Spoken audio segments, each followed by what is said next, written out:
yourself. Hey everybody, it's another episode of the Go Flix Yourself. My name is Ben Konowitz, and with me as always is the Shar-Pei to my Labrador Retriever, Bradford Oman. Hey, that's me. I'm a Shar-Pei. Do you know what a Shar-Pei is? It's a dog. But what kind of dog? Like what was The that? one with already with like the smiley face. No, that's smiley face. All dogs smile. No, but like a real, like a big chubby smiley face. No, it's wrinkles, right? Don't the Shar-Peis have wrinkles? Yeah, Shar-Peis have disgusting face wrinkles. I don't care. Yeah, no, Not well, disgusting. yeah, it's disgusting. Don't get a Shar-Pei. And with me is the because you started talking a lot, the Chihuahua to my Golden Retriever, because you're just yipping. You know, I was sorry. mid introduction. This dog is not ugly. It's got folds in its face. Yeah, it's adorable. I know, thank But you. it doesn't look Thank like it's you. smiling. Yeah, this is I'm cute. sorry. I'm sorry, Brad. Is this look like it's smiling? To be fair, I was thinking of a different kind of dog. Exactly. But also the fact that you described this dog as being ugly, like, go fuck yourself. This is like the cutest fucking dog in the world.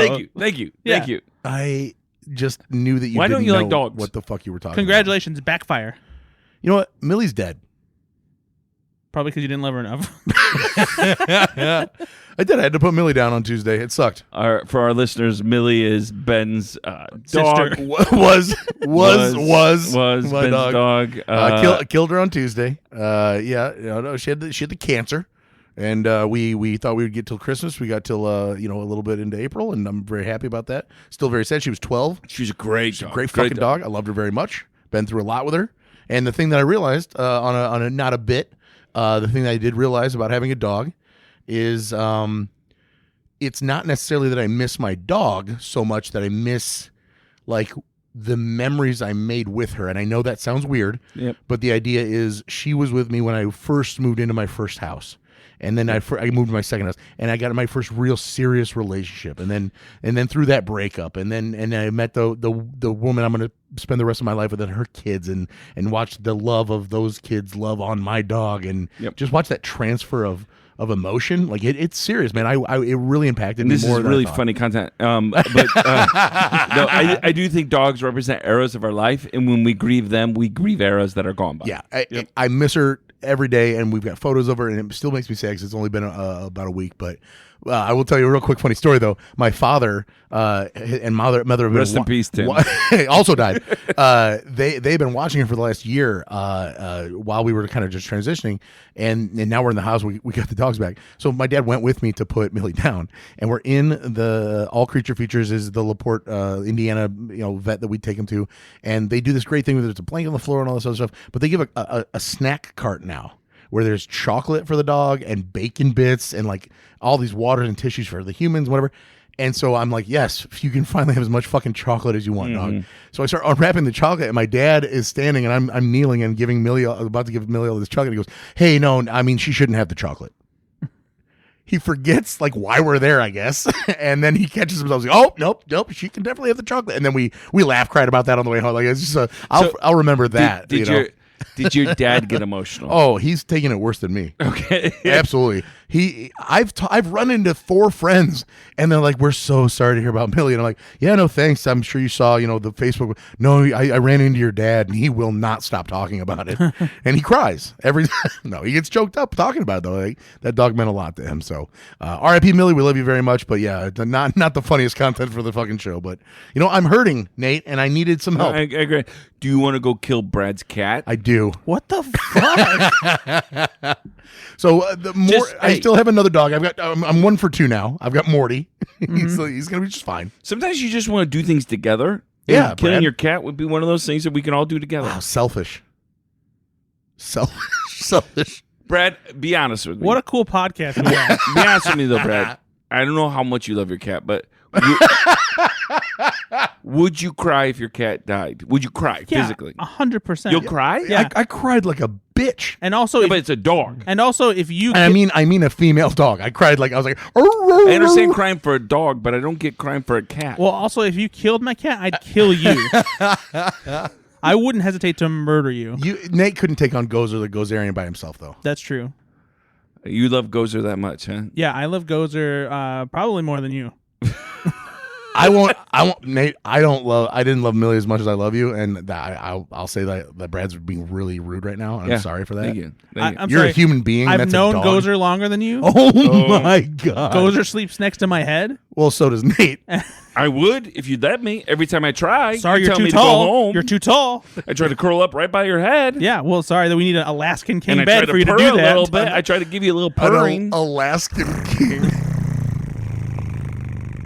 Was that a good purr? It was pretty good. Yeah. Nice. Thank you. Hey, Brad. No.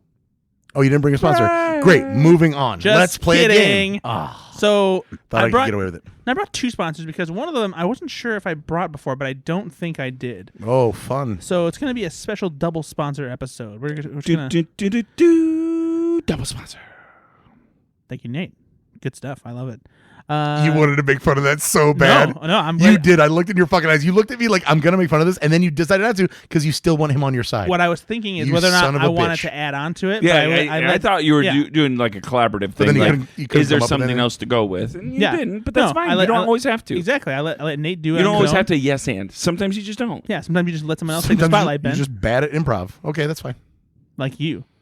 What'd you bring, idiot? All right, the first one. Let's start with the Let's Let's start with the first plastic Ziploc bag. Do those full look of familiar? treats. They look like kisses. Well, I mean they are, but like, do they look like the wrapper like you've had them before? Or Well, they look like they're. And don't and read or anything. You tell me that I have bad podcast content. This is horrible. They look like they're from Christmas time. No, definitely not. Are these Teenage Mutant Ninja Turtles?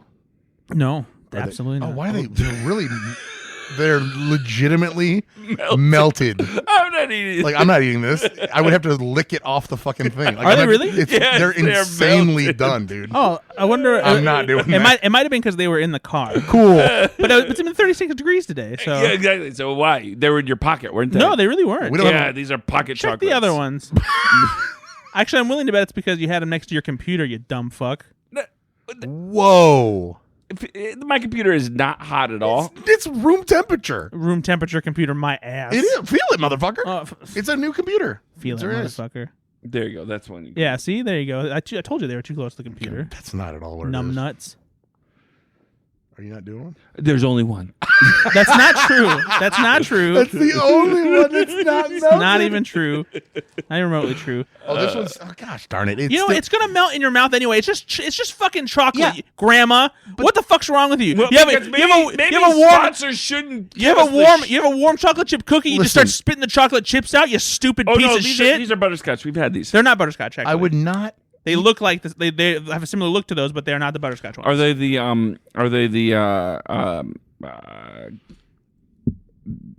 what is it? The cool? the Good guess, de leche Nate. one. The de leche No, one. they're not Okay. the dulce de leche Thank you. ones. Oh my gosh, this is No, so it's disgusting. like because we're both on computers and we're dealing with microphones, and now my hands have sticky chocolate on them. Oh, I'm sorry because normally it's not the combination of Jack and Coke that gets your fingers sticky. No, it's in a glass. You fucking you drunkard. idiot. Okay. That's fine. Moving on. Yeah, All right, Nate, how do you feel about this? it was fine. do you- I what would do have you want? liked it not melted. What do you think it is? It's like Fruity Pebbles. There's some You kind think of it's fruity pebbles? No, there's Your tongue is broken. There's some kind of like there's a- cinnamony. Yeah, see, Nate knows. Did I get the infused one with like the crackle in it then? Because I had some hard stuff in Yeah, there. there's a crunch in it, but Yeah, it's not from there's Fruity a Pebbles. crunch. That's Fruity Pebbles. Cinnamon toast crunch. Nailed it, Nate. Good job. You're a fucking champion. Haven't we had those before? Cinnamon Toast Crunch, Hershey's Kisses. Those are No, pretty good. we've had several Cinnamon Toast Crunch like things, but we haven't had these before. Those are so pretty good. They're solid. But They're they very would be good. great if they weren't melted. You know, I think melted, even they're still good. Nope. No, because now it's all on my hands. And Yeah, Lord knows you never had sticky fingers before. Sticky LaFleurs. Dumb bitch. where's Sticky LaFleurs? Hey, you know what, guys? Let me ask you a question. When you're having a delicious steak, what do you like to have with Oh it? yeah, go on. What do you have with it? I love good Brandy? wet steak. You know, Brandy. nice and pink. Nice and Okay, pink. Ron Swanson. I am a firm believer you don't the steak is the thing. You don't put anything with it. No, not to have like on the steak. Like I'm not talking Okay. about like Like A1 A1 sauce. sauce. No, Yeah, I'm Yeah, talking so about you're thinking about like a side dish. like a piece of pink. I meat. like potatoes. What kind? Pink bean potatoes. Mashed. Mashed? Oh yeah, mashed. Interesting. Not a baked potato person? Baked potato's fine, but I like a good mashed potato. Huh. That's good stuff. Huh. Okay. Ben, this character sucks that you're doing. But Sticky LaFleurs is a why don't you answer the question still? champion of men. Oh, okay. Wow. That didn't look very good for your computer. Go ahead and take a bite of these crispy morsels. Put them right in there. Put it in love these. your little mouth hole. So you love these or you don't love I these? don't love them. Are those mashed potatoes? They're not mashed potatoes. Okay, I give up. It's a better guess than Fruity Pebbles, though, you dumb bitch. Is it like a baked potato with chives?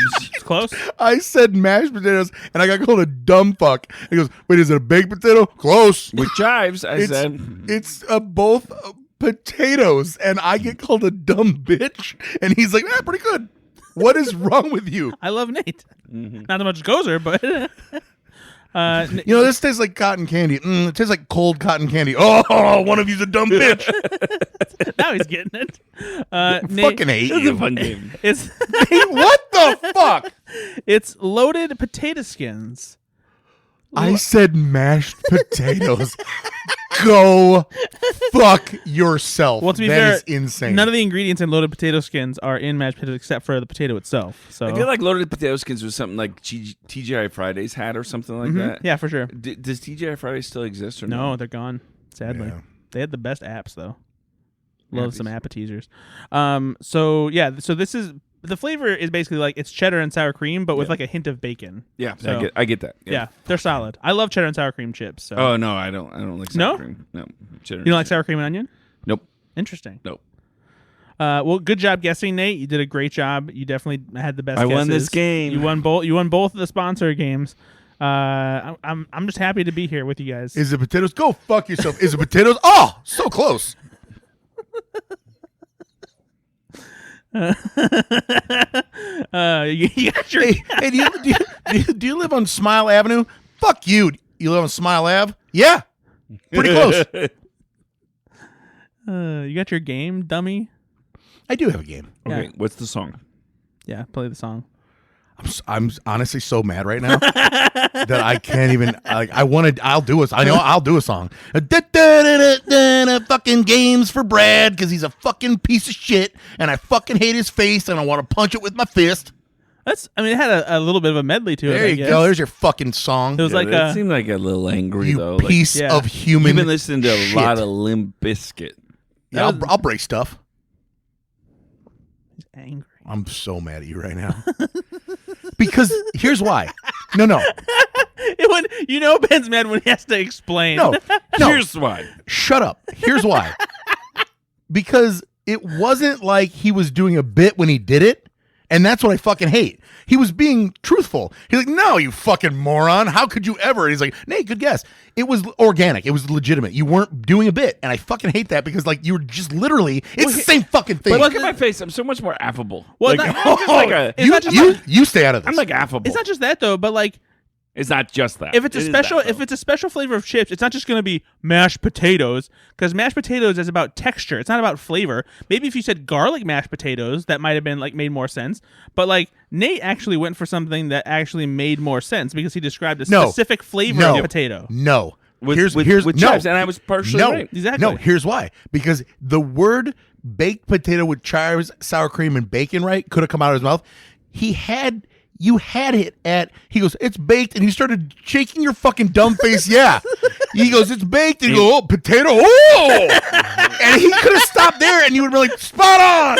Fucking spot on. It's a baked potato, Ben's a piece of shit. That's why. Because it had nothing to do with the add-ons and chives. You're so close to figuring out what the ruse I is. fucking hate you so much. You could have guessed mashed potatoes, or you could have guessed baked potatoes. You chose mashed You potatoes. chose poorly. You chose poorly. All right, let me get this fucking game out, you fucking asshole. This has been one of the more aggressive and sad starts to the Yeah, no podcast. kidding. I mean, we started really sad with a dead dog. Yeah, we're going through the now 7 stages we're of grief, I think. Yeah. Hey, buddy, are you okay? Yeah, what's wrong, buddy? You okay? Hey, bud. It's been a tough couple days, okay? It's going through denial now. What's going on? pal. Hey, let's marry you. Hey, is your butthole still burning? Did we talk about that yet on this podcast? Yeah, we mentioned it last time. Yeah, your butt hurts. I'm trying to get into Ashley's computer and I'm remembering her password like three incorrects, and all I keep hearing in the background is like, your butthole, your butthole, and I'm like trying to concentrate. Your butthole, how's your butthole? Yeah, bunghole. We're just curious, but your little anus. Bungholio. All right, the game is called Second Weekend Shit Show. Okay, Second Weekend. Shit Show. I bet I know what this is sponsored by.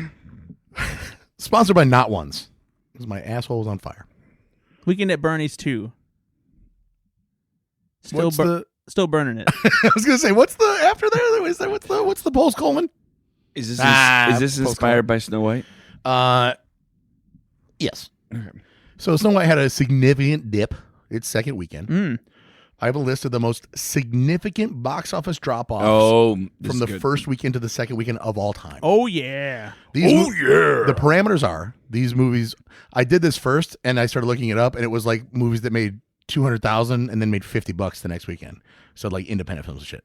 So these movies all did at least 25 million in the first weekend. So that's the parameter. Yep. I'll give you a little recap of why the movie most likely had a shitty second weekend. Okay. Yep. The year it came out. Yes. And how much money it actually made total at the end of its domestic box office run after it was all said and done. Perfect. Okay. And then you will tell me what movie it is. Got it. Probably won't, but go. You tell me the movie. Yep. Okay, that's a point. Yep. Bonus point if you can tell me the exact percentage drop from first to second weekend, keeping in mind that all of these are between a 67 and 73% drop off. Oh, okay. So, All of them are, because these are the top 10 of all Yeah. time, so they're all right there. Okay. Okay, All right? 67 to 73. All right. Okay. Here we go. Yes. Schindler's List. Wow. Wow. No. Okay. So we'll start with Nate. Mm-hmm. So the reasons Yep. the film experienced a steep drop due to poor reviews and a heavily front-loaded audience, with most fans rushing to see it during its opening weekend due to the book it was based on. Came out in 2015, right? Remember, it made at least 25 million in the first weekend. Mm-hmm. And after it was all said and done, it made a domestic gross of 166 million. What do you think it is? 2015. Mm-hmm. Yep. Oh, there's a lot of like... Young adult. Yeah, exactly. That was like a high time of young adult fiction films that weren't that great. But it's based on a book. Front-loaded audience, with most fans rushing to see it during opening weekend. Poor reviews. Can I phone a friend? Brad, what did you think this is, so I can get the point? Oh, I don't know. I don't either. So you don't get the point, but I'll start giving you more clues. The front-loaded audience was definitely female. It's made for adults. It's very sexy. Oh, I know what it is. What is that? They made sequels. Yeah, what is that? What Famous parents of the actress. Yeah, Dakota Johnson. There you go. Yep. What is that? 50 Shades of Grey. There you go. I win. No points awarded. I got all the points. All right, Brad. Well, no, he still has to guess the percentage. Yeah. Well, no, you only get the bonus point if you get the first part. 73%. That's actually true. So you know what? Yes, you do get the. Yeah, he should get it. Ew. Don't do that. Let him drink his beer. That's a Diet Coke and you know it. All right, Brad. I believe in you. Declining interest in the series and negative reviews contributed to the sharp drop. Okay? Of a Sharpay. 2016, 66 million. Mm. And I will tell you, it was one of those young adult things. They all are. I'm going to say... I don't remember any of the young adult movies because I never saw them. Oof. It's not oof. Do you want to guess again? What's the name of the third one? Harry Potter 3. I'm going to say Insurgent. Oh, yeah, that's a good one. But I think it's the third one, and I don't remember what the title is. Desurgent. No. It's Unsurgent. actually a mix. It's called the Divergent series. Divergent. Yeah. Divergent. Allegiant. Allegiant, that's what it is. Yeah. Allegiant Terror. I was close, though. Oh, and by the way, just to let you know, scrolling here, 50 Shades of Grey opening weekend 85 million, second weekend 22 million. Mm-hmm. Right. 73.9% drop there. So I'm gonna say 70%. 67% drop. Oof, close though. Close. I mean, Went you were from within 3. 29 million to 9. Yeah. So it's a pretty big drop off. Yeah, they actually were supposed to make a fourth one, and they didn't because that one was not so. Did you see any of them or no? I saw the first 2. All right. Nate, Yeah. this movie. Yep. You're going to thematically, we're going to start to see a lot of the same reasons, right? Yep. Poor This is critical reception. I'm not great anyway, but this genre of film. This might help. Okay. Poor critical reception Yep. and a franchise fatigue led to significant decline in audience interest. Movie came out in 2019 and had a total domestic gross of $65 million. It's the first week, or the total film. Everything all told, $65 million is all it made. Wait, but the first week or the everything? It's the rules of the game are I give you the total domestic run at the end when it's all said and done, which was $65 million. That has nothing to do with the first weekend. How much did you make the first week? I'm not telling you that until after you guess, as I have done previously. Uh-huh. But I will give you a hint Yep. that this is a superhero genre. Yeah. So they make $65 million. 2019. 2019. So what's the last bad superhero movie you saw during like pre-COVID? Was that Black Widow? No, because that's not a. That was post-COVID. Yeah, that's a series. Brad, do you have a guess? I don't. This is fun. These are great. I'm trying to figure out what came out in 2019. No, this is a really hard game. I will admit. I don't. It's not for me because I have the answers. Do you have any other hints? Yeah, it is the last one that they made in this series. Like, of all of the superhero stuff, they're still making Avengers movies. They're still making Fantastic Four. But this was the last one in this particular superhero. Let's call it. What would you say? Team. I'm really not sure. This is X-Men Dark Phoenix. Oh, yeah. I forgot that was 2019. 2019. 32 million down to 9 million. It only made $66 million. 65.8. And what was the budget on that thing? Must have been pretty huge. So what do you think the percentage drop was there, Nady boy? And that, honestly, I gave you the number, so if you can do the quick math. What were the numbers again? 32 million down to 9. If you can do the math that good, I'll be very impressed. Because again, it's between 67 and 73. Yeah, no, that's 71. It is exactly 71. Mm-hmm. What an asshole. It's a great guess, buddy. Good job. I did the math. He knows math. Okay. You know, my girlfriend Ashley asked me last night if I thought I was smarter than you. Do you think you're smarter than Nate? And I go, I'm smarter than Brad. She goes, that's not the question. Wait. Is she assuming that I'm smart? And like, yeah. Do you think you're smart? So that's what she said. She's like, because we were talking about you and how smart you are. Nice. And then she goes, do you think you're smarter than Nate? And for the first time in my friendships, I said, no. I was like, no, I don't think I am. And then I started questioning a lot about me. But did you say, I am smarter than Brad? Oh, yeah. Do you think you're smarter than Brad? Yeah, of course. That's hilarious. Yeah, I know. I'm definitely smarter than Brad, do you think you're smarter than Brad? Yeah, 100%. Yeah, there's no way. I would take an IQ test. And I bet you that I would. IQ doesn't necessarily. Do you think there's anything? Oh, and that's why. Right there. See, he's doing it already. Yep. You know, that's actually not a good standard. I'm street smart. It's true. I got a lot of street smarts. Do you think there's any area Hey, that... Brad, what's the bark of a tree? You think that one question is going to prove that you're smarter? I just keep bringing it back up. It's just funny. What is this from? I don't know. It's a bit. We'll talk about it later. But also, do you think there's any area that you think Ben is smarter than you? Gutters. Ben's in gutters. I mean, comedy, but comedy and gutters. That's the thing, though. Ben knows about comedy, but like he's not good at it. It's a different skill set. I will definitely take that I know more about comedy than he does. That's a compliment. Brad, good job. All right, here but we he's go. not funny. Brad, so whatever you value more. But I'm definitely not smarter than Nate. Yeah, no, we're both not smarter than Nate. Nate's the smartest one in the room. That's not true. All right, here we go. The film's niche appeal and lengthy runtime contributed to a steep drop after the initial curiosity waned. This is also a superhero genre. came out in 2009. Total domestic gross 107 million. Say that again one more time, because I was... The film's niche appeal and lengthy runtime contributed to a steep drop after the initial curiosity 2009. waned. Did any movies come out in 2009? 2009? None, actually. This is the only one. 107 million. The only one, and it did do well. And that's why. It was the one that came out January 4th. 2009 and superhero. I should say, well, no, you know what? I'll leave it there. 2009 and superhero. X-Men what? But okay, so your hint is that's not 09 though. That's a bit of it's not a trick question because it's definitely superhero, but it's not what a superhero movie in the way you're thinking. What was the M. Night Shyamalan? No, it's not that either.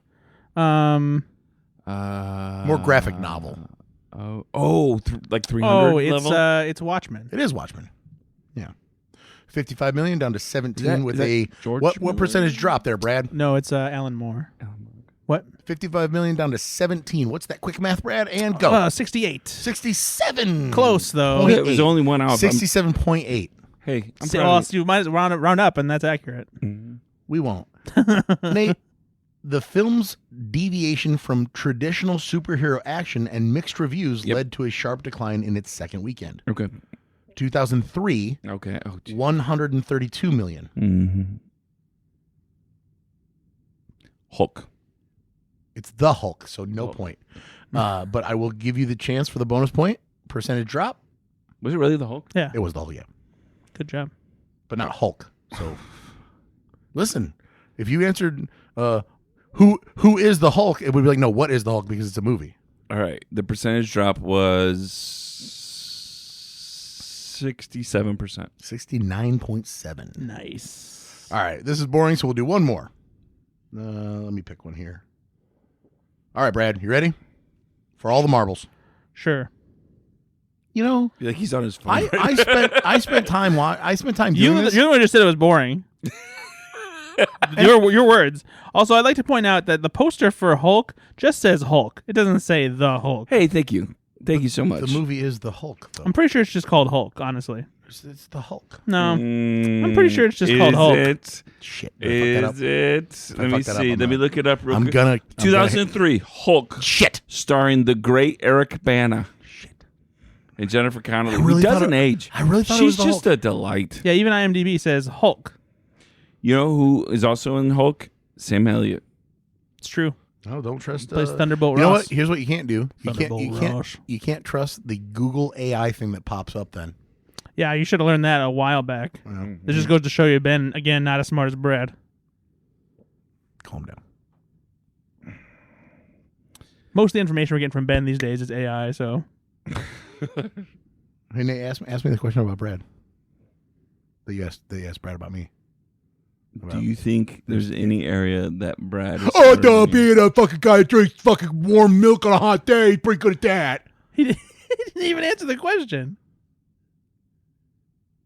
Do you like warm milk on a hot day? No, Yeah. I like Yeah, he knows- I like milk on a warm You know day. what? Brad knows a lot more about drinking fucking hot milk on a hot day than Ben Konowitz will ever. Now, you know, kudos, buddy. No, I drink milk on a hot day. It's warm and you know it. It wasn't warm. It was great. Despite strong initial interest, the film faced poor critical reception and mixed audience reactions, contributing to a steep second weekend decline. These details aren't helpful.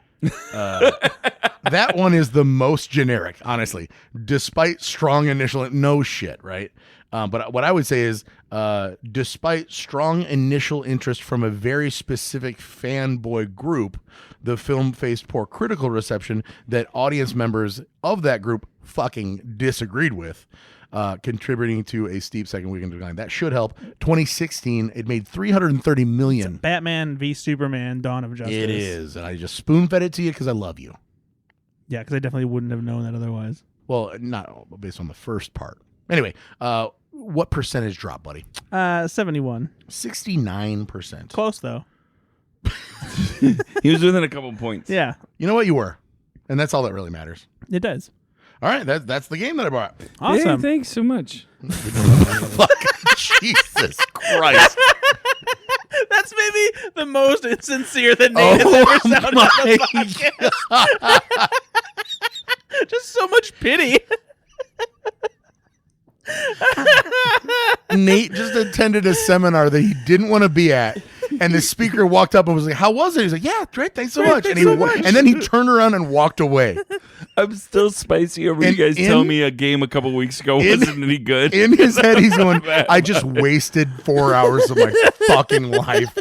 I can't believe I missed my kid's ballerina recital for this." I let Ben do the game this week, and this is what Son happens. of a bitch. This is what happens. I'm sorry, guys. Not a very good game. I'll try better next time. Maybe I'll come up with a game. Yeah, that'd be. You hate doing you games. hate doing the games. I do like playing in them more than I do like writing them. Yeah, no shit. Lazy piece of Should shit. bring back the Leonard Maltin game sometime. That'd be a real. That's so hard to real do. fun. It really is hard to write. But I would. Yeah, I should do that. I don't know if I know how to play. We would teach you. It's this podcast for you new listeners. Honestly, this podcast is an homage podcast originally to Doug Loves Movies, where Doug Loves Movies has famous comedians on and plays movie games and talks about the latest movies they've seen. We started as literally like ripping him off, like, hey, these are the exact same games, and then it's been years. We don't do that at all anymore. We come up with our own games and we talk about a lot of different shit. It's evolved a lot. It really has. But we would like to shout out Doug Benson for giving us the input, because all it was like, I want to do that. Yeah, I want want to play friends. these games. Yeah, so I want to talk we about movies. Then I contacted Speaking Brad of and I said, which- what are you doing lately? He goes, nothing. Nate, what's the last movie you saw, buddy? I saw a film at the movie theater. Yes. And I went by myself, but I saw a lot of people there. Oh. Including Ben's not son, Stepson at this point, I guess. No, he's not your stepson. You're not even betrothed to be married. Oh my god! Are you going to take care of that soon or no? Easy, Pastor Nate. I mean, it's just you're shacking up. And in the eyes of the Lord, this is not good. No, he ran into Rune. We went to go see the Minecraft Tell this movie. story. Tell this is great. So this is great. We went to the Minecraft movie on Friday night, and we're done with the movie, and we walk out, and then we're talking, how'd you like the movie? And then as we're leaving, Rune's like, I think I saw one of your friends. And I go, oh, like one of like. So if it wasn't, he's like, I took a picture with a stranger. So yeah, that's the thing. But he doesn't know he's taking a picture. But I don't know any of this. So I'm just, and getting information out of a 10-year-old, right? Even he trusts me, he loves me. He's not trying to hide anything. He's just like doesn't know how to form adult sentences and thought process. So like, I think I saw one of your friends. Oh, really? Like one of my friends, or like one of my friends that has children? Like I thought maybe a kid was it. No, one of your friends. I think he's been at the house before. So now it does kind of narrow it down. So I'm like, well, was he tall? Yeah. Did he have glasses? Yeah. Was he? And then Ash goes, was he dressed nice? And he goes, yeah. I go, it's Nate. And like, oh yeah, what a fun game of Guess Who we just played. And then for the Ashley record, for listeners, I am at Ben's house fairly often, and Rube knows you very well. Yes. And then I checked my phone and I didn't see anything, so I just immediately text Brad and Nate, and I just say the words, "Leave my kid alone," because I think that'll be funny. But no, you just texted that. To oh, me, sorry, just text that. Yeah, sorry, to you individually. Leave my kid alone.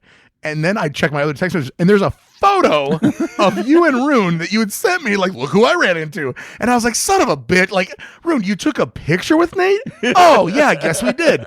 Oh, my God. Like, that information would have been useful yesterday. Like, you really buried the lead there. What in the fuck is going on right now in my life? It was just, honestly, all cylinders were firing. It was so fun to, like, have that happen. Let me say oh, gosh, an Rune. aside to this, because this, I love that this kid. Brad, will be for you, because I know how much, I think we all love the movie theater, but particularly you love the movie theater. Oh, yeah. And you care deeply about the success of movie theaters and everything.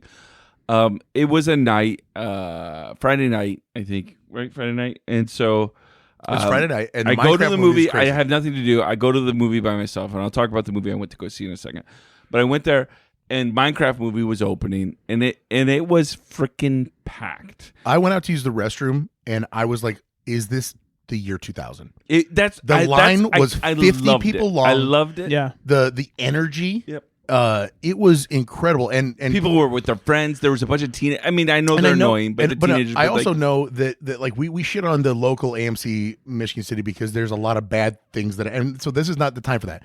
The time is every other time, but right now, yeah. They had a police officer there that was standing guard kind of, and nobody was doing anything outrageous. It was just what you love to see, people coming together.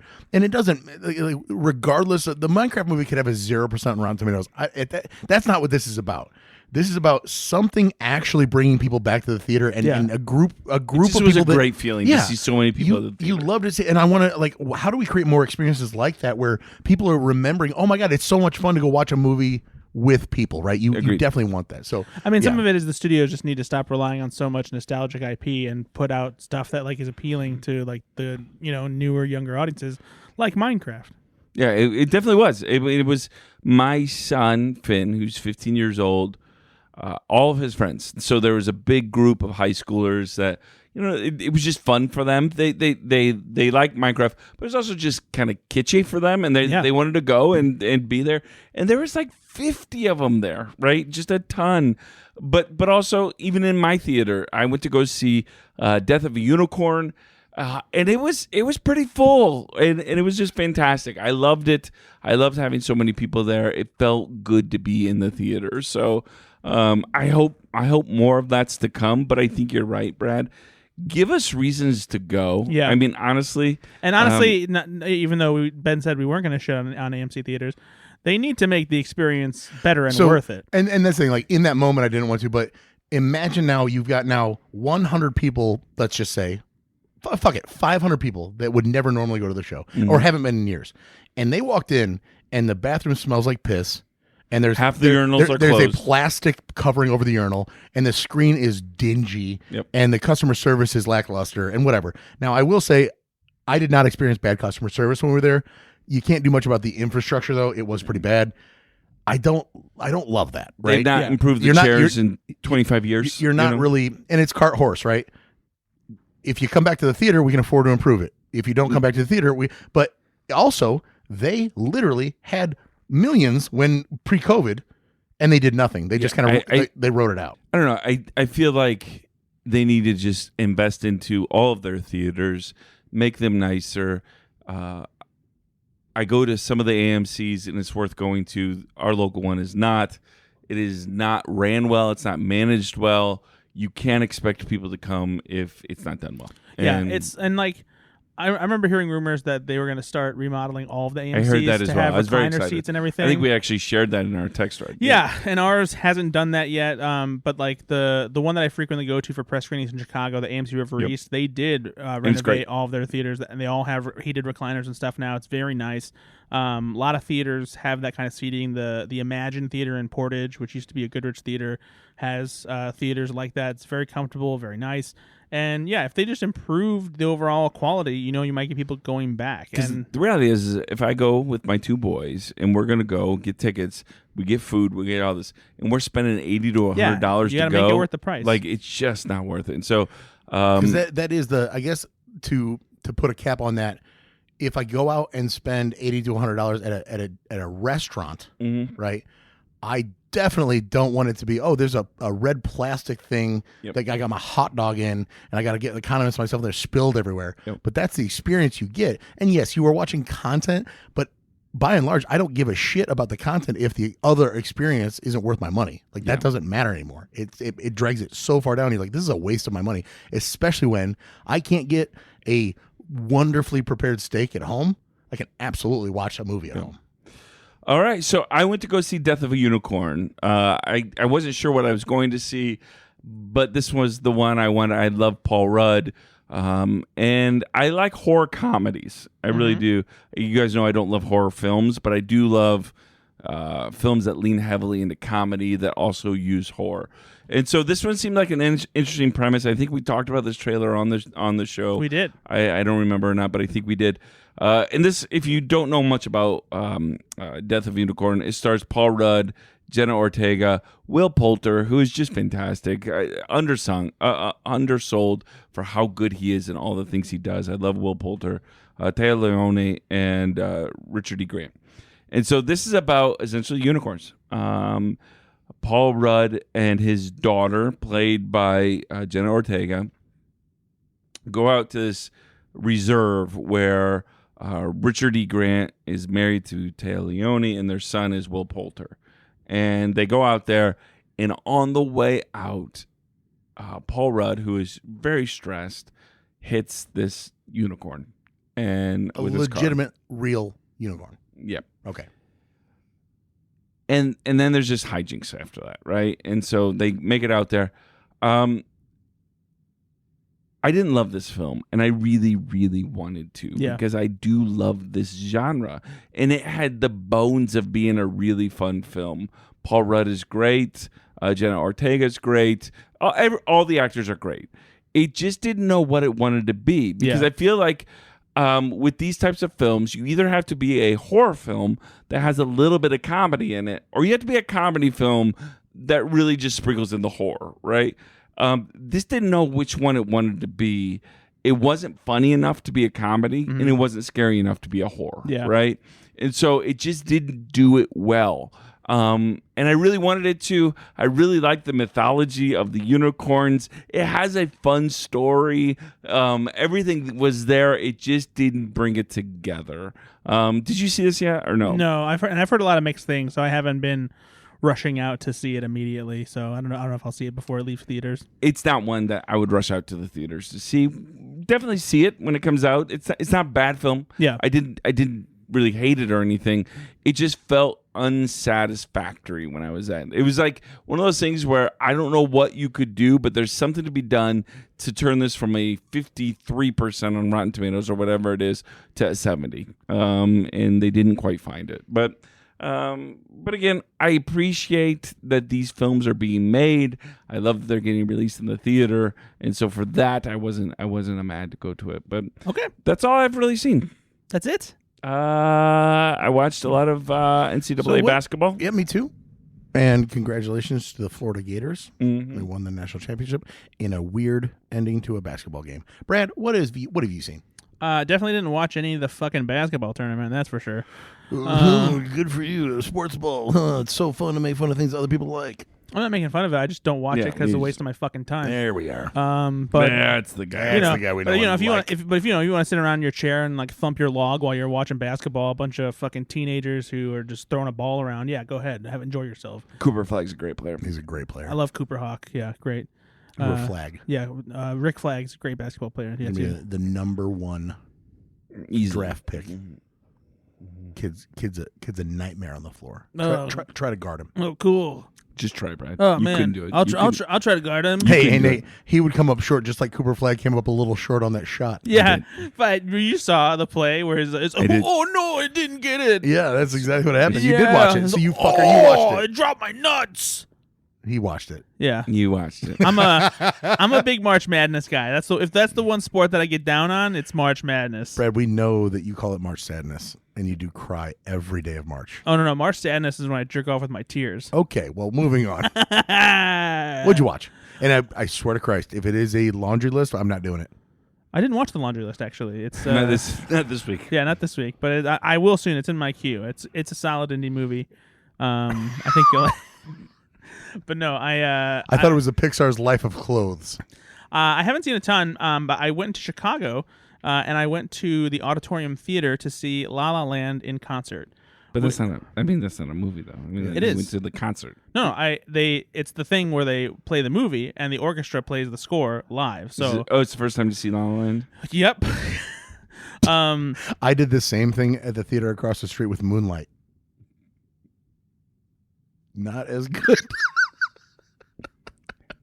It was fine. Come on, that's a good joke. Oh, you know the problem is there's no theater across the street from where. Oh, that's the problem. So like the logic of the joke isn't sound. That's your problem with the joke. It just doesn't work. Oh, yeah. Fuck you. Sorry, it's not. There's no theater there. But no, La La Land in concert. It's touring around. Nate, I don't want to do this anymore. The country. Nate, I don't want to do this anymore. I know you don't. I think I'm really done with the podcast. Based on that game, I know. I heard that Oh, Jesus Christ. Man, he just took you down. I have never heard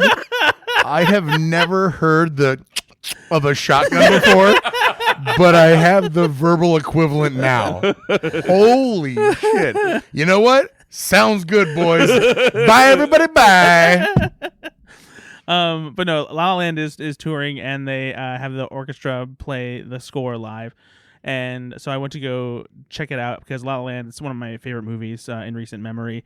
I love the music, and I was really excited. You love Emma Stone. I do love Emma Stone, absolutely. I love Ryan Gosling. I mean, come on, give me a break. Who doesn't? But what was awesome, and I didn't even realize this when I went, is Justin Hurwitz, the composer of La La Land, was there to conduct the orchestra, which was awesome. Just in Chicago, or is he? Yeah, going, no, he's not doing them all. He even said when he came out, he's like, I'm not doing this at all the stops. He's like, but I felt like I should come to Chicago because it kind of holds a special place in my heart for La La Land and the creation of the music. And he told a quick story because he wrote the song "City of Stars" while he was at O'Hare International Airport. Oh, that's fun. Which is pretty cool. So just delayed for a flight. I don't remember if he said he was delayed or what it was. If he just happened to be working while he was waiting for his flight or whatever. But yeah, that's where he wrote "City of Stars," which is obviously one of the best songs in the movie. And I've seen this movie so many times. I love it, but man, just seeing it with a live orchestra is incredible. And the timing for these productions is insane, especially. You mean the orchestral, like when they hit the notes on the screen? Yeah, especially for this, because there are your scenes where you're watching Ryan Gosling play piano, and the pianist they had was just fucking right on the money. It was fucking child. But aside from the expert piano playing, there's one moment towards the end where there's a blaring, loud, high note trumpet solo, and he fucking nailed it. And like the audience was like, it was so good. That's the first time a trumpet player ever got laid. No, trust me, trumpet players get laid all the time. Sorry, it's the first time a white trumpet player ever got laid. That's more accurate. Because Satchmo was crushing trim. Crushing trim. You know who got a lot of sniz back in the day? Satchmo. Satchmo's Sniz Factory was what his house was called. Come on down to the Satchmo Sniz Factory where you'll see a lot of girls coming and going. But no, it's La La Land, incredible. I also found out because Justin Hurwitz stayed after and he signed vinyls and posters, and so I signed it, and I was like, I would love to see you guys do Whiplash like this. And he's like, actually, he's like, we do it. He's like, but it just hasn't been to Chicago yet. It's mostly been overseas and Los Angeles. So if Whiplash ever comes to Chicago, I'm gonna see that fucking intense. Immediately. That'd be so awesome. And the only other thing that I watched was, as far as movies are concerned, I watched Hard Eyes.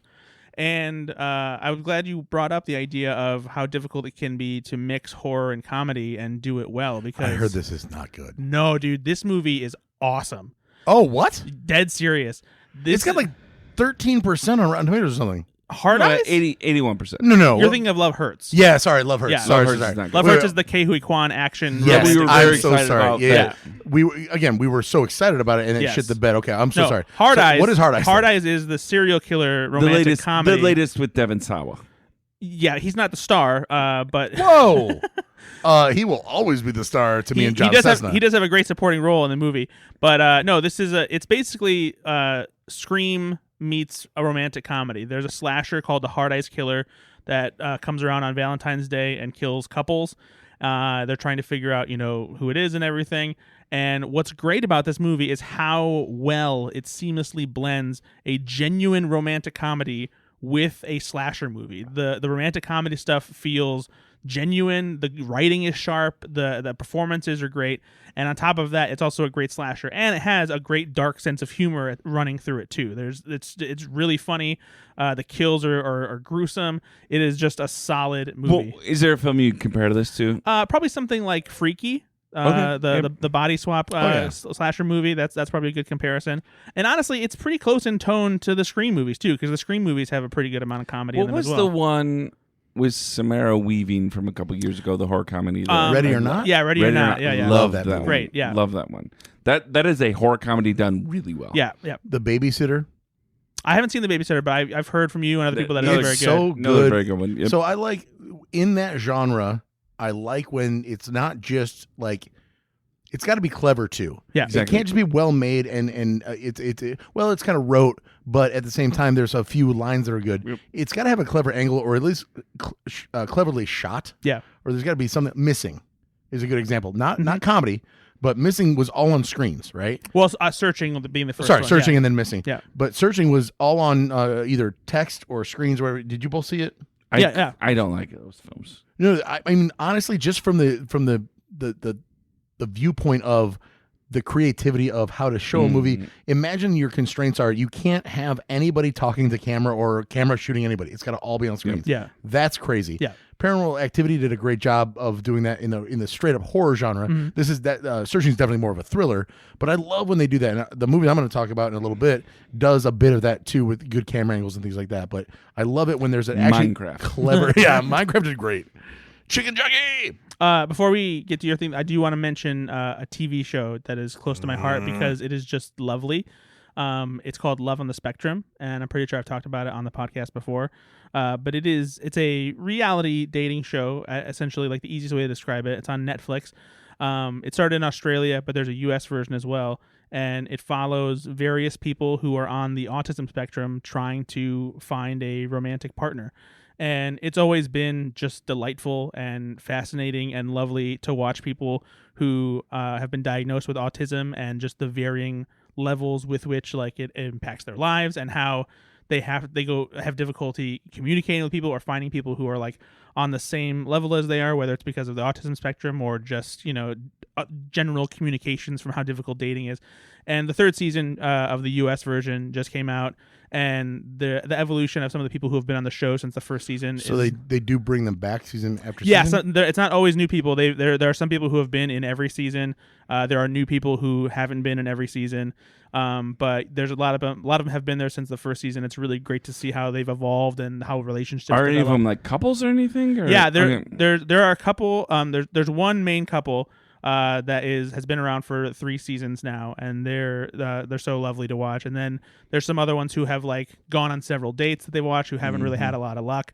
But it's just always great to see them. There's just the way that they interact and talk about their autism and explain and that kind of thing, and how their families deal with it. And it's a wonderful series. If you haven't checked it out, it's on Netflix. Both the Australian version and the US version are worth watching. It's just really great. Cool. What have you been watching, Barney? I watched Black Bag. Oh, I just got a digital code for that, so I'm going to watch that soon. Yeah, Steven Soderbergh. It feels very much. A spy thriller film. It's absolutely just saturated by Steven Soderbergh. It's a Soderbergh film all the way through. It's very good. It looks sexy too. My celebrity crush is in there. Cate Blanchett. Michael Fassbender. It's just so solid. Like it's airtight, and Soderbergh's known for dialogue and it's very well written, obviously, but it's the thing I think I liked about it the most is I don't love movies where I feel like the character's answering because this furthers the plot or this is expositional. It feels still so conversational, and he's very good at that in the dialogue. And so the whole time you're watching the movie, I'm very engaged with the characters are saying to one another. It's also advancing the plot, and you're not even realizing it. It's also 94 minutes, so it's in and out. Yeah, no, and again, it is a quick hit, and it's a good thriller.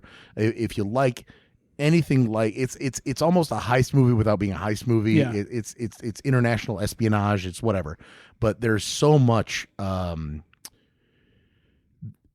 There's a lot of gravitas to it, and it feels earned, which is different than a lot of other kind of fly-by-night thrillers where.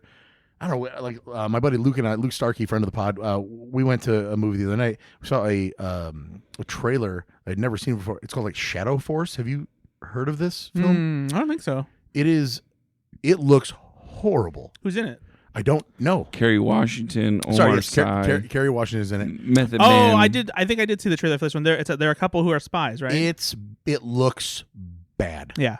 And the title, Shadow Force. Are you kidding me? Like this is a direct. They're using they're using ChatGPT or something like that because Shadow Force is terrible. And it's like again, this is a direct to DVD, but it's for some reason it's getting a theatrical. I could not believe what we were watching. It was so bad. So then to go into a film like Black Bag and it is so sultry and there's heavy scenes and there's things that matter. It was really great. So Black Bag, go see it. I loved it. Saw Minecraft in the theater on Friday with the boys. The boys loved it. How is it? It's fine. Again, I know that we talk about like You would love everything to be Cloudy with a Chance of Meatballs, the Lego Movie, or Mitchell's versus the Machines of that. This is nowhere near that. Would you watch it again? No, I don't. This is not for me. Yeah. This is for 10 or 7 to 14-year-olds or even 15 to 17-year-olds that grew up with Minecraft to just shout out things at the theater that they've seen. Evidently, there is a scene in the movie, and I saw it obviously, where a small zombie child jumps on top of a chicken, and it's like a game of chicken type thing. It's Chicken Jockey. Exactly. I didn't even know what that was. The but kids go crazy for Chicken Jockey. It's insane, and Runender knew exactly what it was, and it was because it's so rare in the game. I looked it up. It only happens. They literally have a percentage. 0.92% of the time you see one. And so it's so rare that in the movie, people are freaking out like, they reference that. And cops are being called to theaters because after it's over, they're like throwing their popcorn and like pushing each other like a mosh pit. Like it's like they're really reacting violently to this. And it's like, oh, okay. If you've not really seen that, I haven't seen that. It's a TikTok trend, which is, of course, something that's always terrible. And it's literally like as soon as that happens, they go, rah! And they throw their popcorn and they make a mess and they purposely spill their drinks everywhere and they hit each other and they destroy the theater basically because of it. This is why we can't have nice things. And I say destroy the theater, but they're just making a mess, right? And they're screaming it out. And then there's so many people that watch it like this happening and they go, it's weird because a lot of these commentators like this is how we should enjoy movies again. Like everybody's so excited, and it's like you're conflating excitement with I want to be bad. I'm all for the cheering. Like my experience watching Avengers Endgame, people clapping and cheering in the final sequence, battle. I've watched YouTube videos of that. By the way, I love that stuff. It's so uplifting and exciting. I'm all for the clapping and excitedly reacting. That's not what this is. That is bullshit. Yeah, this is not watching the thing, looking at your friend. Whipping, you just went and got a very heavily saturated buttered popcorn. Yeah. I know you're whipping it up in the air because exactly. it's just, you have an excuse to get rid of something. Although I will say, if I was watching the Chicken Jockey thing with you next to me, I would take my full soda and chuck it right at your nuts. Cool. So the interesting thing though about Minecraft movie is, I mean, it did 325 million. It overperformed. It was way beyond expectation. Yeah, it's crazy how it's 1 week, right? Yeah. So they only give not even a full week, just the weekend. They only give Momoa's character something to do as far as growth as a character. He plays a burned out video game champion from the 80s who's still living in the past and says like I'm the best, and he actually finds that he's selfish and whatever. The weirdest thing to me about this film is that at the beginning of the film, Jack Black's character Steve is a child who yearns for the mines. They say that, and then there's an old man that says you can't come to the mines. So then cut to 30 years later, he's got a brown beard, not a gray one like me, and he jukes the old man, the same old man who has not died for some reason because he was 90 when we saw him originally. Now it's been 30 years or whatever. Jack Black's character is probably 40-ish. He gets into the mine. He mines, finds an orb or whatever. It almost looks like the Tesseract. Mm-hmm. Actually, it looks exactly like the Tesseract. It gets him into a portal. He goes into Minecraft. He can leave at any time. He's got the portal. He never leaves. He decides there's no other humans there. It's literally just the Minecraft world. He's got a fake Minecraft dog named Dennis, and he loves it, and he's going to stay. You cut to Jason Momoa's character. Jason Momoa's character finds the cube at a storage auction, meaning Jack Black's apartment has been put into storage because they think he died. Yeah, Jumanji. But he can leave anytime. There's literally, he had it and he could leave and he never chose to leave. He just stayed there. Yeah. Because he enjoyed creating things and he's like, I don't want to go. Well, there you go. And then, spoiler alert. So if you really don't want to know what happens at the end of the Minecraft movie, give it 30 seconds. Give it 30 seconds and start counting, because at the end of the Minecraft movie, he has the opportunity to leave and he debates whether or not he wants to go back. There is nothing about his family in the beginning. There's no setup for Steve's character. No, so they want to make sure that you don't miss him. Like there's nobody actually pining for him. But that's also very jarring. They don't want to make it sad. It's approval that it's okay to spend forever in this universe. And like my kids are like, well, Steve can do it, then I can. Like it just feels weird. I don't know. I like it. Anyway, so also just let kids be kids. So there are, at the end of the movie, there was a collective laugh from the adults and not the kids, from a great kind of meta joke that I actually won't ruin because it was a very good joke, and I just wish they had the wherewithal to do more meta humor earlier on in the film. It would have been leaps and bounds better. They did the same kind of bit at the end 3 times, and I laughed all 3 times. And it's very good because it plays on tropes of action movies where the villain's defeated and then something happens.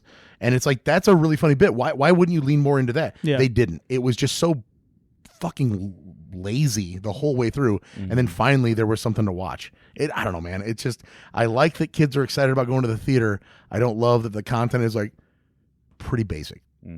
Basic building blocks. You know what They I'm saying? can't all be Air Bud, you know? It's true. Or Air Bud 2. Golden Receiver. There we are. So I saw that. And then the most recent movie that I saw, my buddy Luke Starkey and I went to a secret screening last night. Secret screening. At Cinemark in Valparaiso, which is a better theater than AMC. It is. By far. Seats aren't great, but Whatever. It's still a better theater. It's a better theater. Yeah. Yeah, I agree. the quality is better.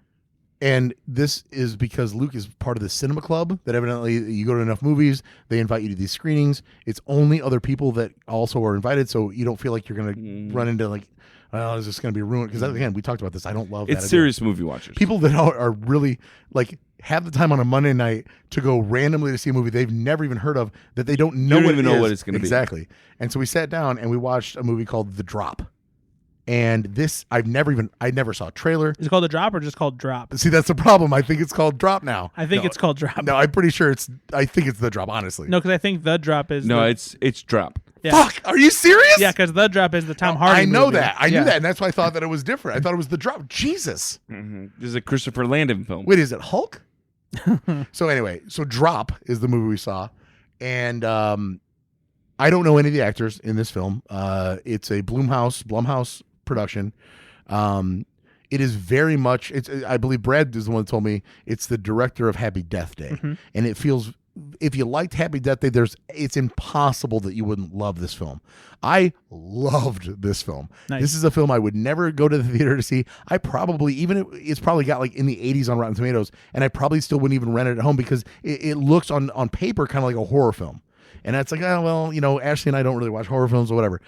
This is a straight up like heisty thriller almost. And I say heisty because it's like she is forced into a position where her son is at home and is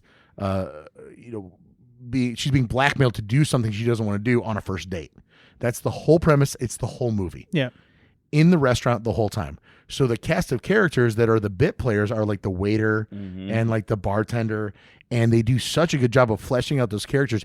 You fucking know who, like, Because you know somebody in this room, right? Because the whole point is it's airdropped, right? yeah, it's like there's a app that is airdrop, but it's not airdrop, so it's like, you know, Digiphoto or whatever, Yep. and it's like accept this and play the game or You whatever. have to be within 50 yards or 50 something. feet. Yeah, 50 And feet. so then the guy she's on the first date with decides to go check it out. And he's like, you know what? I'll go find out who's screwing with us. And he's like, well, it's got to be in the restaurant because the lobby's too far away. The thing I really loved about this film is if there was a payoff later on, they set it up early in the movie. There's a scene where one of the characters has to go to a home, right, from the restaurant. And it's in downtown Chicago. And so you're like, they need to get there quickly. But early in the movie, they referenced that person lives. They were like, I live. It's so great. We got really lucky. I live about 2 minutes outside the city. So they set that up not knowing what that is. And then it pays off later because when they get home and it's not been that long, you're like, I don't know. I mean, the city to the suburbs. It's that kind of attention to detail that is so lost in screenwriting that I was so happy to see that in a movie like this, it's not a blockbuster, but they paid attention. Yeah. When movies pay attention, Luke and I are people that nitpick. I mean, honestly, Brad is the king of nitpickers, but at the same time, I really do pick nits when it comes to those things because I don't want to be like taken out of the film. Yeah, the great thing about these types of films too are you can do these films for $25-30 million, which seems like a lot of money, but they're not a ton. Perspectively. Right? Yeah. Pay the lead actress, Megan Fahey, I think is her name. She's been in stuff. I mean, you've seen her in The White Lotus second season, stuff like that. But you could probably pay her $500,000 to star in a film, right? And so you could do this film relatively cheap. And you don't have to make $100 million at the box office to make money, right? Exactly. And so you could really rely on good actors, a great script. I've not seen this yet, but it sounds like it, and have a lot of fun. I can't wait to see this. It was. The trailer was great. I can't look forward to it. Tell you like how it was one of those films where we leave and Luke goes, that movie had no right to be as good as it was. And I love movies like that. So we were very happy. I'm trying to think if I saw anything else. I'm halfway through The Beekeeper again. Okay. Because it's just a fun. The new one's out. Yeah, why don't you go see A Working Man? Because I already went to the theater to see The Drop. Oh, and you can only go once a month? Yes. And honestly, not that. Otherwise, what? You like shit your pants? No, I have a family. Okay, your family doesn't like going to the movies? No, we went to the Minecraft movie on Friday. Okay, but like, why don't you go again? Because that was more than once a month. Okay, but like, just do it. That's Nike's slogan. Yeah, they love going to movies. Air. Let's see it streaming. Yeah. Trailer time? Yeah. Brad, you wrote the trailer song? Did I? Why? Because of your turn. It's my turn to do the trailer song? I'll do it with you. You'll do it with me? Yeah. You start something, I'll help you out. Why the fuck do you bail him out? You never bail me out. Why would we bail you out? You don't even try. We've been spending most our lives watching movie trailers on the screen. We watch movie trailers all the time, and we watch them till we're feeling clean. That's a very Ben Konowitz ending. To I lost it. I got. Until we're feeling clean. Yeah, until we feel like Yeah, because like, who doesn't like to feel clean? Yeah, and we've reached a good point. Nate, It's Yeah. like we've been dirty, but not anymore. We watch the films. Stop it right now. Watch the trailers. I feel so clean. It Stop. feels so fresh and so clean. Why defend him? We have 3 trailers we're going to talk about actually, and because one came late today, and I knew Ben was going to jizz his pants when he saw it, and I was right on the money because his pants are fully loaded. Fully loaded. The first trailer that we're going to talk about though is one that I don't know about you guys, but I'm feeling pretty excited about it. You don't remember what it is. You have no idea. You don't You're remember. delayed. Here's the thing. I remember the other 2, and I forgot the other one. Is it Tron? No, that's the one I'm excited about. I can tell he's delayed. And again, I'm very, very excited. That's him hoping we're gonna bail him out, and Yeah, we're not. where are you We're guys not at? at all. What was the first one? No one knows. I don't It's remember. lost in the ether. We should only talk about. You know what? Bambi. We'll talk about the Predator one, and we'll say talk Bambi? talk about Tron, and that's it. Predator and Tron. Predator, Tron. Oh no, the other one is one we should be excited about. The Naked Gun. Yeah. This is the first teacher trailer for Akiva Schaffer's. I guess it's a Lego sequel, but it's also a reboot of the classic parody franchise from Zucker, Abrams, and Zucker that starred Leslie Nielsen. And this is a movie that follows that up, but it's directed by 1/3 of the Lonely Island. I am very excited to see this. Me and too. I will say, for the first half of this trailer, I was like, okay, it didn't quite feel like a classic Naked Gun parody. But the last joke here pushed me over the edge. And I'm like, okay, yep, I'm all in for this now. What did you guys think? This has 3 things I love. All right. This has Akiva Schaffer, who is, again, I love The Lonely Island. This has Liam Neeson, who I think is going to do great in this. He needs a repurposing in his career to do the twilight of his career kind of thing, right? Because he's continuing to do these action movies that I know Ben loves, but it's time. Let's reboot and revisit, right? This also has Paul Walter Hauser, and I love Paul Walter Hauser As well, you should. and I just feel like Liam Neeson and Paul Walter Hauser together are going to be great. Yeah. And so all of that together makes me incredibly excited about this. It's probably not going to the theater, right? No, it's fully going to theater. Good, because I want it to. Because I want Probably not going to the theater. Well, because a lot of these are like coming to Peacock. No, fully coming to theaters in August. And I will go see it in the theater. Yeah. I am very excited about this film. Yeah, Liam Neeson. I think a lot of people who maybe aren't aware of this, but think that it's a weird choice to play like the Leslie Nielsen not- role. Watch not the trailer. at all. Watch the But trailer. and especially if you know what made Leslie Nielsen great in The Naked Gun, it's the deadpan serious delivery of absurdity. Well, and Liam Neeson knows how to do that incredibly well. And if you people probably don't remember that Leslie Nielsen tried for a very long time to be a serious actor. well, it's not that he didn't just Well, try. yeah, He sorry. was a serious I actor for a apologize. while. Liam Neeson is. Put some respect on his name, Ben. Yeah. He did, but then he found his calling. Of course. when it became the serious actor that is just put in these situations where he's taking everything so seriously, but everything around him is not. Yeah. Right, and it's ostentatious, Sure. absurd. And Liam Neeson had a great bit in Ted 2, where he Yep. are these. I'm led to believe that the cereal is specifically for children. Yeah. And that interaction with Ted and him is maybe my favorite part of that film. By the way, Yeah. Seth MacFarlane produces Yes. this film. Yeah. And so obviously, He I'm was all on originally, board. I think he was supposed to direct it, and then for Yeah. whatever reason didn't end up working out. but I also trust Akiva doing this film that he knows. Right, we were all kind of. I don't know if you were, but in the '90s, I remember watching The Naked Gun and just being blown away. It was my first kind of experience because I'm too young for airplane and all of these things. The Naked Gun was my first experience in absurdist humor. Kind of. See, I definitely saw Airplane first. I because didn't. I saw this first. My and so, parents introduced me to Airplane at a very young age, and I loved it. this and then Robin Hood Men in Tights, these Yeah. kind of things that were just absurdist humor. And I loved it. And so I love that they're bringing this back. I'm excited to enjoy this with my boys. It's going to be so much fun. Yeah. I can't wait. I can't wait. It looks like it's going to be a lot of fun. That O.J. Simpson joke is just No, killer. it's No pun intended. No, that was great. Good yeah. shit. The other trailer I want to talk about, the second one, is the first teaser trailer for Tron Ares. This is a sequel to Tron Legacy. Yes.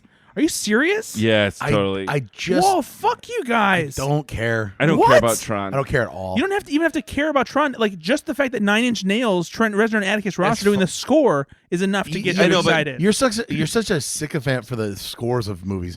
That doesn't save the fact that I don't care about the Yeah, content. I'll listen to What the do you- score and Yeah. not see the film. Absolutely. This is Pixels done right, though. No, Yeah, here's no, the thing. I don't Here's care. and this is where you and I always Oh disagree. my god, you guys are just a bunch of No, this is where bumfuck, you and I boring have bitches. historically. You and I are very close, but we've historically always disagreed on Jared Leto. I don't like. Oh Jared no Leto. Fuck, you no love no! Jared Leto. Not even You close. joined Fuck his yourself. cult. Listen, You put this you put this joined fucking his saddle cult. on me, and I'll throw you off a fucking cliff. No, but you're Jared Leto sucks. I don't like Jared Leto. You're a freaking Leto file. Your fucking vanity plate says Morbius. That's for a different reason. What's the reason? It's a porn I like. You're a Leto White. You joined the cult. That's the name that you came up with. Leto file or Leto White? What do you like better? Leto O'Rourke. I don't know, but there's nothing about this film I want to see. Letophile. Nothing. What about you? We don't like Letophile? Jaredite?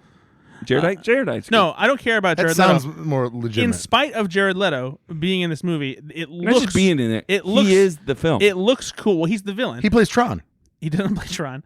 But no, it just looks cool. Bringing the modern version of the grid into the real world. The fucking light cycles cutting that cop car in half is an incredible visual. The visuals are fine, but I just don't care about I just don't care about the theme. Like I'm too young to understand what Tron was originally. Yep. I didn't love the remake. Here's the thing, it's whatever. it's not it's not a remake. Tron it's is a not a sequel. series I like. I No, just don't like when, Tron. When Tron Legacy came out, I didn't care about the original Tron. I knew it was respected for being innovative in the time because it was one of the first times they did computer Did you animation. love in a Tron movie. Legacy then? Did you think it was awesome? So here's the thing. I don't think the story in Tron Legacy is It's great, not. and it has its flaws. But I think that the visuals and the soundtrack elevate it to a level that makes it thoroughly entertaining. Stylized bullshit, still stylized No. bullshit. I don't disagree. I think it absolutely has. So then its, why are you so on board for it this? absolutely has its flaws. So now it's got the score, and but you're there's all about it? there's still something that's appealing about it, and it still looks cool. And I think for me, Make a live action Speed Racer instead. they did do that, and Make a good it one. bombed because no Make a one good saw one. it because No, you guys do- are assholes. I saw it. Not enough. I saw it once. Not enough times. But here's the thing: is nothing about this film. Next, No, I'm excited for this. I hope it's cool. The visuals are cool. The soundtrack alone is something to get excited about because it's new music from Trent Reznor and Atticus Ross. So you guys can go fuck yourselves. I'm sorry. this you don't comes like out music. October 10th, by the way. Just for our listeners. Yeah. The third one we're talking about is something stupid. It's called Predator: Killer of Killers, and it's some fucking like animated bullshit about a dumb creature from some movie from the 80s that no one cares about anymore. You can find Brad Oman on slashfilm.com reviewing the latest films and TV shows. That's an official review from slashfilm.com, his employer. It's not really Whatever. a review. This is coming. It's a reaction. This to is it. coming to Hulu. It's not coming to the theaters, but it's coming to Hulu and Jude.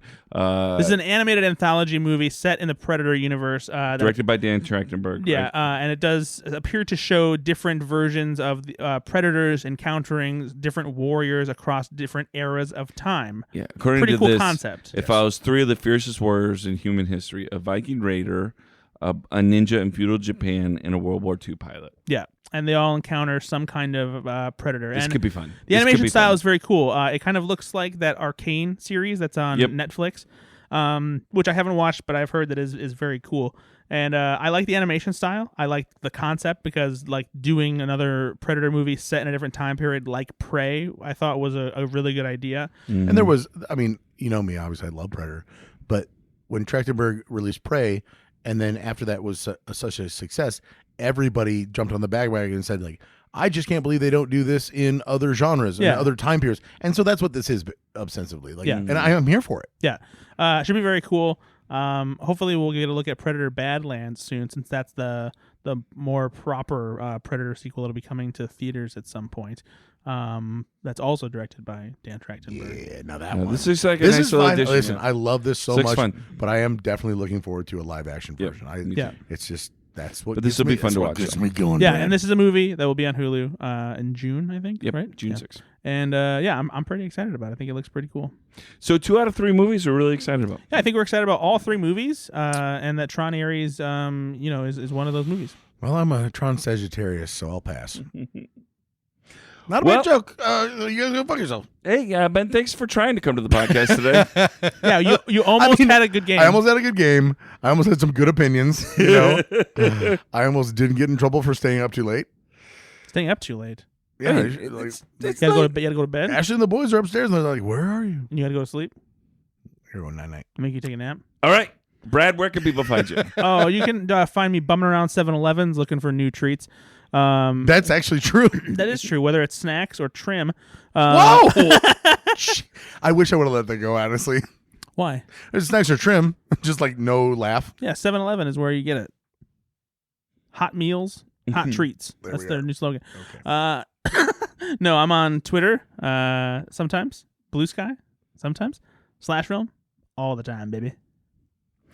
And Ben and I Just so weird. are somewhere.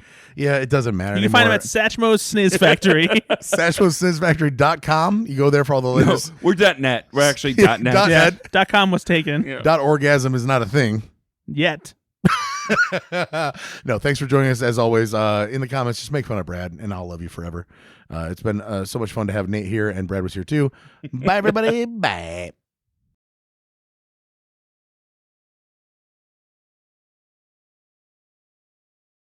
Nah, cheating, eh?